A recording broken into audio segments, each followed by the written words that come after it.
There are those who will suggest that moving toward clean energy will destroy our economy, when it's the system we currently have that endangers our prosperity and prevents us from creating millions of new jobs.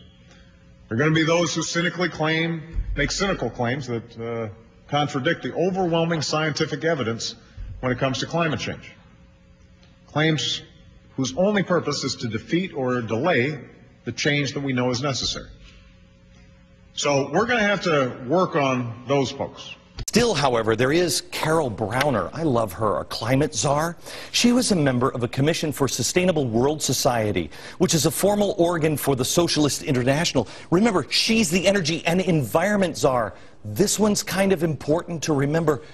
Energy and environment czar, socialist. I know Creed Deeds, and he opposes that cap and trade bill, and he would not do anything to hurt the people in this area. The government and employers are going to be monitoring where you set your thermostat, how much you drive, how much plane travel you do. It's a level of control we've never even contemplated in America or the world today. And this is where Václav Klaus and others are talking about it. This is about lifestyle controls.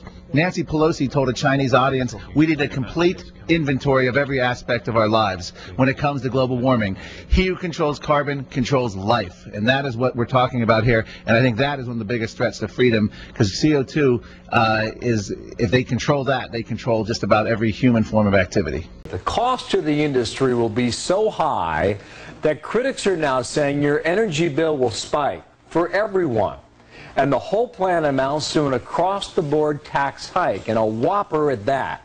Republican Senator James Inhofe out of Oklahoma strongly against this. But now you've got a very persuasive president who's putting all of his eggs in that basket. I think we'll defeat it, quite frankly. You do? You may have noticed just this morning the United Nations is coming out saying they want to have an additional tax on energy of $700 billion, and that would be a global tax. So it's really well, it's called cap and trade. Others have called it cap and tax, and it's good to have you on today. Why do you think everybody's calling you a socialist for doing this? You know, it's hard to say. Maybe if you have an answer to that, you let me know.